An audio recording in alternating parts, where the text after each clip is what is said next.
Ya, entonces vamos a ver hoy día artritis séptica, ¿cierto? AR y lupus. Entonces, respecto a la artritis séptica, como definición, es una inflamación articular aguda o crónica, ¿cierto? Y es causada por microorganismos que invaden la membrana sinovial de etiología bacteriana, ¿ya? La vía de entrada puede ser de distintas fuentes, esto probablemente ustedes lo han visto en sus clases, y la más frecuente es siempre la vía hematógena, ya hasta el 80%. También puede ser directa, que eso es por inoculación directa en el fondo, que es traumatismo o cirugía de traumatismo más bien, fracturas expuestas, ese tipo de lesiones, y por contigüidad. Y esto es básicamente cuando hay, por ejemplo, una osteomielitis, puede avanzar más adelante igual a artritis séptica. ¿Por qué es un tema importante? Porque es rápidamente lesivo, ¿cierto?, para el cartílago articular, es bastante secuelante. Un tercio de estos pacientes requieren reemplazo articular más adelante, o sea, es bien invalidante, deja lesiones, y mientras más tiempo ocurra, mientras más tiempo pasa entre el diagnóstico y un tratamiento oportuno, más posibilidades hay de secuelas invalidantes a futuro, ¿ya? Requiere un tratamiento oportuno para prevenir las secuelas, ¿cierto? Es potencialmente letal, más bien en pacientes susceptibles, ¿ya? La mortalidad en pacientes sanos es cerca de un 10%. Esto, como ustedes imaginarán, aumenta de forma exponencial en pacientes que no son tratados, ¿cierto? Que no se desfoca, que no se deja los esquemas antibióticos, y en pacientes con algún otro tipo de enfermedades que son inmunosupresión en cualquiera de sus causas, ¿cierto? Y esta puede ser por enfermedad, puede ser por medicamento, como por ejemplo en el caso de la AR, la mortalidad puede llegar hasta un 25%, ¿ya? Y en adultos mayores la clínica es un poco distinta a lo que vamos a ver, por ende es necesario un alto índice de sospecha. Respecto de la evolución natural, se sabe que del primer, ya, fin, de fin del primer día al principio del segundo día en adelante ya es destrucción de proteoglicanos, ¿ya? Después, el tercer día, hay pérdida de cartílago, es decir, antes hay pérdida de componentes, ¿cierto?, de la matriz, que le da estructura de forma local. Más adelante hay pérdida ya de cartílago per se. Del día 8, esto ya es con, por ejemplo, con tratamiento antibiótico solito, ¿cierto?, sin un drenaje quirúrgico, por ejemplo. Esto puede avanzar mucho, puede llegar a producir lesiones irreversibles, ¿cierto?, complicaciones, colecciones, propagación por contigüidad. Del día 14 en adelante ya pueden haber lesión ósea, osteomielitis, lesión epifisiaria y metafisiaria, ¿ya? ¿Cuáles van a ser los factores de riesgo? Edad avanzada es uno de los más importantes, también enfermedad articular preexistente. Infección de tejidos blandos periarticular, cirugía articular reciente, uso de fármacos ED, pensando en que pudiera haber, por ejemplo,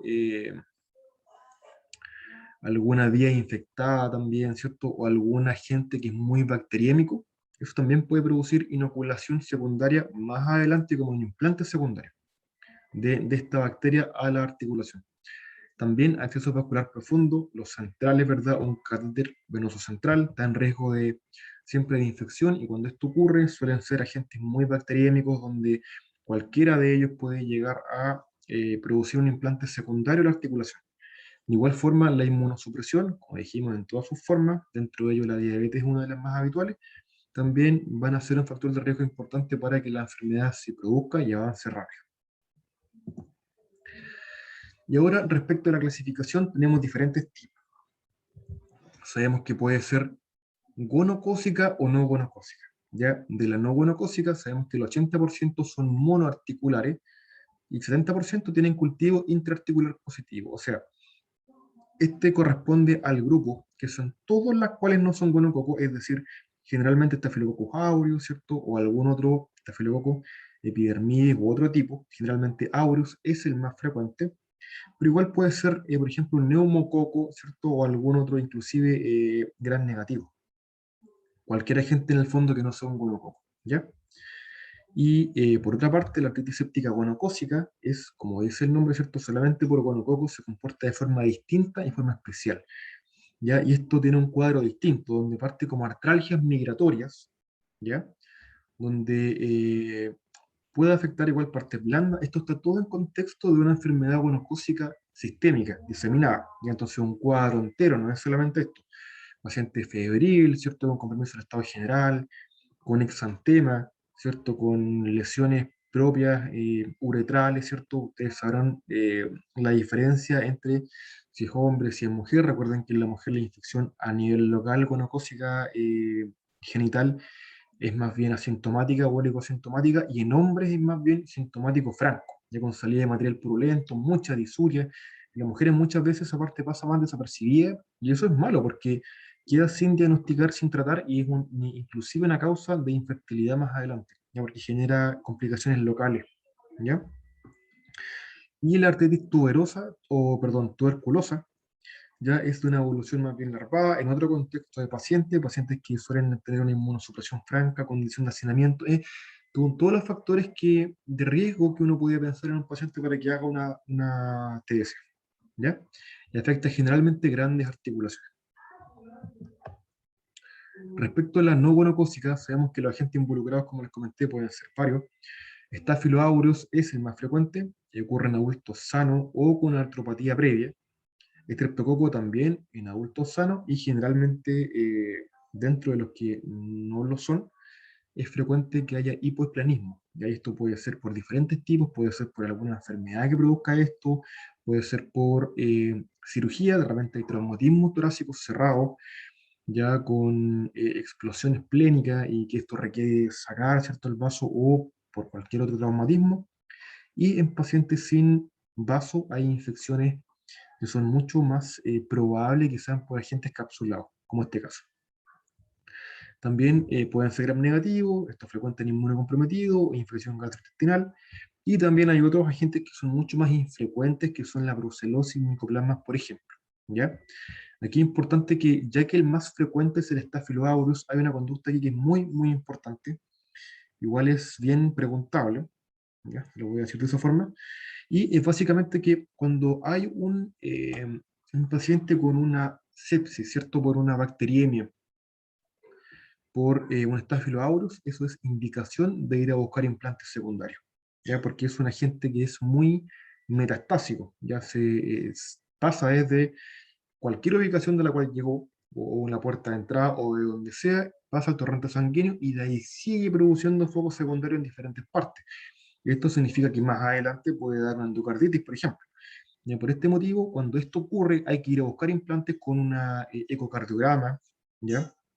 Y si aparece dolor focalizado en alguna parte más importante, también se justifica estudio con imágenes ahí, porque pueden aparecer abscesos hepáticos, esplénicos, ¿cierto? Del psoas, pueden haber muchos tipos de infecciones secundarias asociadas a esto, ¿ya? De implantes secundarios. Así que en el fondo, cuando ocurre este tipo de infección, la conducta es ir a descartar activamente, en primer lugar el corazón, ecocardio, y en otras partes si es que hay clínica sugerente de ello, ¿ya? ¿Cuál es el cuadro clínico? Bueno, es una monoartritis, el 80% de las veces es así, con signos inflamatorios articulares, con todo lo que recordamos que es propio de la inflamación, edema color local, eritema, impotencia funcional, y también aumento de volumen con derrame articular. Esto es un signo importante, el derrame articular puede ser bien cuantioso, y afortunadamente esto igual ayuda al diagnóstico, ¿ya? Fiebre suele estar presente en adultos, ¿cierto? Y adultos jóvenes, pero puede estar ausente en adultos mayores, ¿ya? Y las articulaciones más afectadas van a ser rodilla, cadera, hombro y tobillos, ¿ya? Recordando que la rodilla es la articulación más frecuentemente comprometida en adultos. También puede haber un 20% que pueden hacer oligoartritis o poliartritis, y que esto puede ocurrir en enfermedades sistémicas del tejido conectivo que tienen múltiples articulaciones dañadas, y que por ende estas articulaciones dañadas son más susceptibles de que llegue alguna gente a localizarse en varias, ¿ya? Es decir, por ejemplo, el mismo Staphylo aureus es más probable que se ubiquen varias articulaciones a la vez si es que estas estaban previamente dañadas. Ya se ubican más eficientemente, más eficazmente una articulación dañada que en una sola. Ese es el motivo. Es un derrame articular importante en contexto de una artritis séptica no gonocócica de rodilla. Este es un derrame articular tremendo que induce a todo el diagnóstico, ¿ya? Y tienen lesiones que inducen a pensar que esto ya ha sido además funcionado en varias oportunidades, ya diagnóstico y puede ser también terapéutico. Vamos a verlo más adelante. Similar Ya aquí hay una que ya abscedó y supuró. ¿Ya? Entonces, así de dramático puede llegar a ser este cuadro. Bueno, y en adultos mayores, además de todo esto, considerar que la fiebre es un elemento inconstante, no siempre va a estar presente en ellos, son signos inflamatorios además muchas veces menos intensos, y generan también una posición antiálgica, donde cuando hay una artritis séptica en un adulto mayor, hay que pensar que puede estar comprometida en vez de la rodilla, en la cadera. Cuando esto ocurre, adoptan una posición antiálgica, en la cual apoyan la extremidad inferior con un poco de flexión. ¿Ya? Entonces, esa posición antiálgica les hace pensar que el compromiso puede ser más bien a nivel de cadera. ¿Ya? Respecto al diagnóstico, vamos a ver que la clínica es un elemento muy, muy importante, muy sugerente, y a nivel de laboratorio van a haber múltiples cosas que son bien sugerentes de infección bacteriana. Aumento de la PCR, aumento de la VHS, también puede haber leucocitosis, ¿cierto? Y con predominio, ¿cierto?, de neutrófilos, propia infección bacteriana, y además pueden haber hemocultivos positivos en 50 a un 70% de las veces. Esto es en sangre. Ya recuerden que hay que hacer diferentes cultivos. Uno de ellos va a ser el hemocultivo y otro distinto es el cultivo de la articulación. ¿Ya? Entonces, esto es en sangre y recuerden que esto igual puede salir negativo si el paciente... hay diferentes motivos. El más frecuente de que salga negativo es que ya haya partido antibióticos antes. O sea, que haya partido antibióticos y después se haya tomado el cultivo. Y eso es habitual que ocurra porque no siempre se puede hacer la punción articular que corresponde hacer, ya porque a veces consultan una parte donde no hay especialista que la haga, ¿cierto? Que es una situación bastante frecuente. Y el contexto es que esto hay que resolverlo rápido, ¿ya? Entonces, esto, esto, eh, esto puede ser habitual. Y en ese contexto donde no hay especialista, ¿cierto? Que te saque la función, ¿cierto? Articular, a veces en ese susto, digamos, se parte muy rápido y es frecuente que partan antibióticos antes, inclusive tomar los hemocultivos. ¿Ya? En ese escenario puede ocurrir que negativicen más. Y respecto de la artrocentesis, ¿cierto? Este es el examen que confirma el diagnóstico. Y para esto es importante obtener una muestra previo al inicio antibiótico. La verdad es que, ¿por qué es tan importante? Porque tú puedes obtener con más probabilidad el agente causal. Esto haría entrar toda la terapia. ¿Ya? En estricto rigor, si no se puede tomar la punción antes del antibiótico, es más importante partir antibiótico nomás, como les decía antes, y eso puede que negativice los exámenes más adelante, pero por probabilística, lo más usual es que el paciente responda y que ande bien, ¿ya? De todas formas, el ideal, de nuevo, es tomar, ¿cierto?, todas las funciones y cultivos necesarios, y entre ellos la artrocentesis, donde el cultivo interarticular va a ser positivo el 70% de las veces y el gram es positivo hasta el 50% de las veces. 50 a 70 más o menos, es el porcentaje que deben manejar.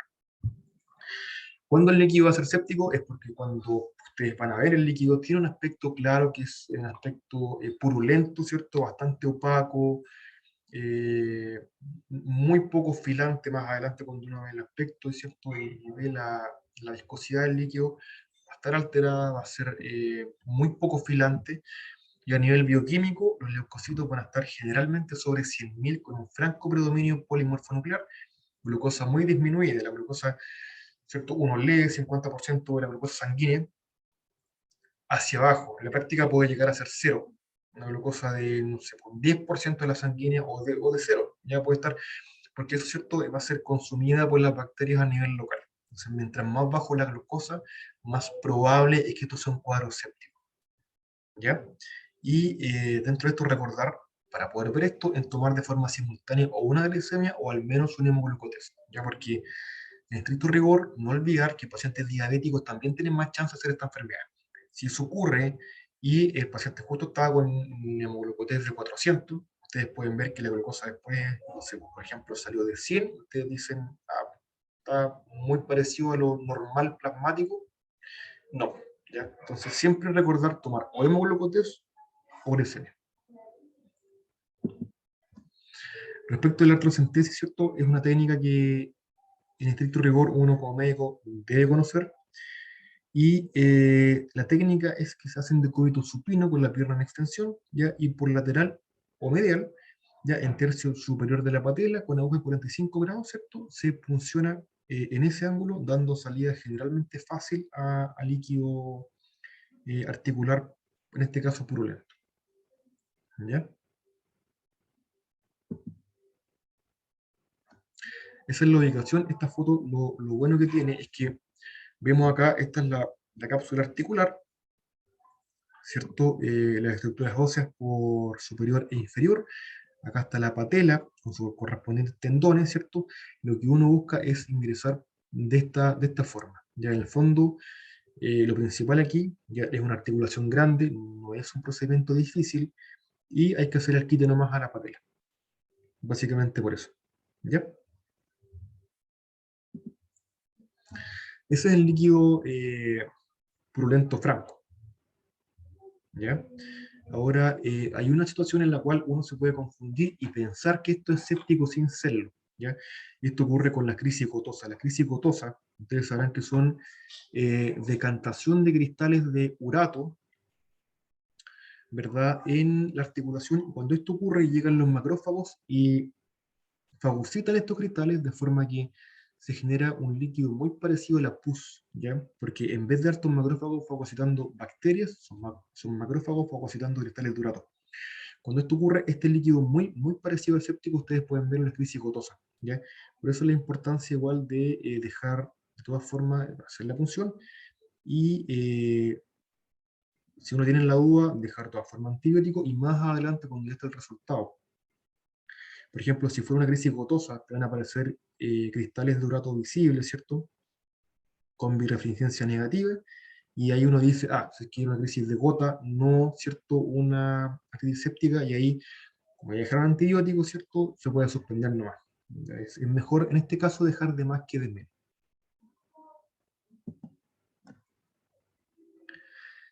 Bueno, dentro también del diagnóstico hay otros exámenes que apoyan, que tienen un rol un poco menor, ya que son la radiografía, que es útil para ver presencia de derrame articular, si hubiera gas es sugerente de infección por gram negativo, ¿cierto? Anaerobio, y es más bien tardía para ver cambios de cartílago articular. Esto puede ser precoce, a nivel precoz van a haber derrame articular, ¿cierto? Solamente como ya vimos, y primera y segunda semana ya aparecen osteoporosis periarticular y erosiones articulares. Ya, pero son cambios muy tardíos que sirven más bien para ver la evolución de la enfermedad y no sirve para hacer un diagnóstico precoz. A nivel de la eco, igual es muy útil para ver derrame articular y pudiese eventualmente ayudarles a ustedes a guiar una punción articular también. O sea, esto es básicamente un derrame articular, ¿cierto? Y un espacio articular que está aumentado en contexto de que hay mucho líquido sinovial. Ya es una sinovial muy inflamada, con mucha producción de líquido que además está infectado. Así que el espacio se va a ver de forma más aumentada de lo normal. ¿Cuál es el tratamiento? Bueno, de la no gonocócica, ¿cierto? Antibiótico en conjunto, ¿cierto? Esto es parte de la terapia. Ya son dos pilares principales. Primero, antibiótico y segundo lugar, desfocar.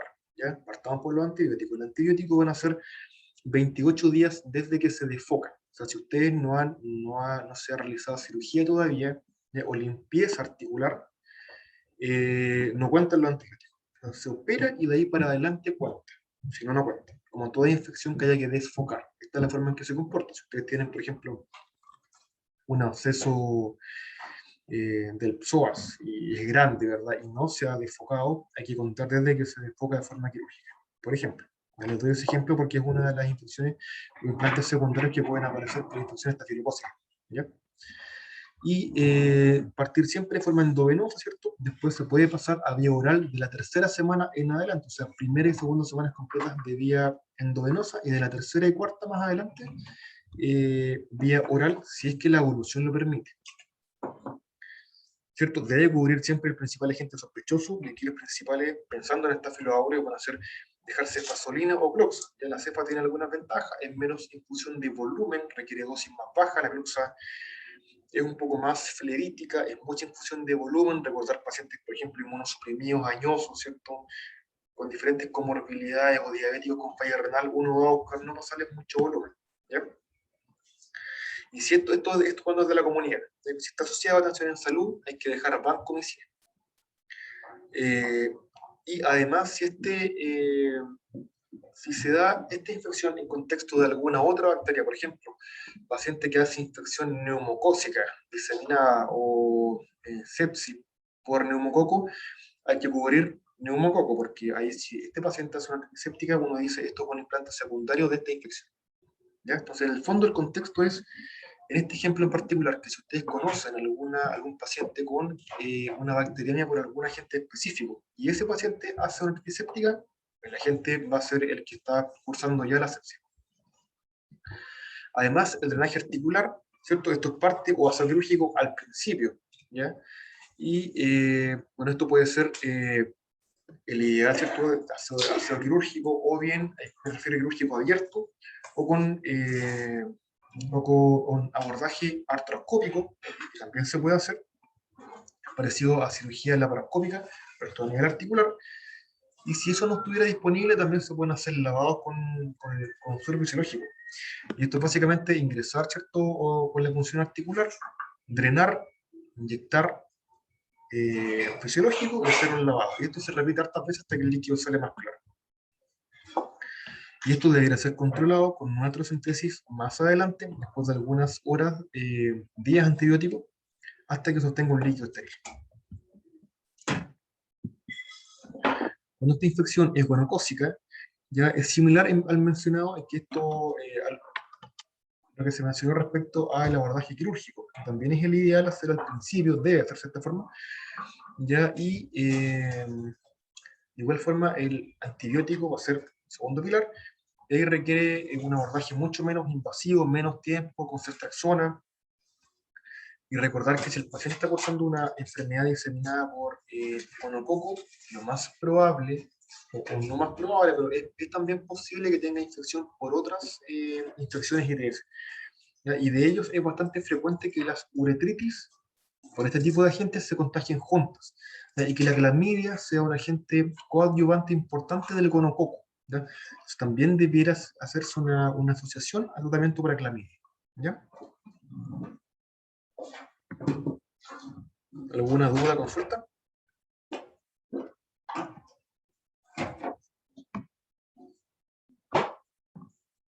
No, doctor, está todo claro. Super.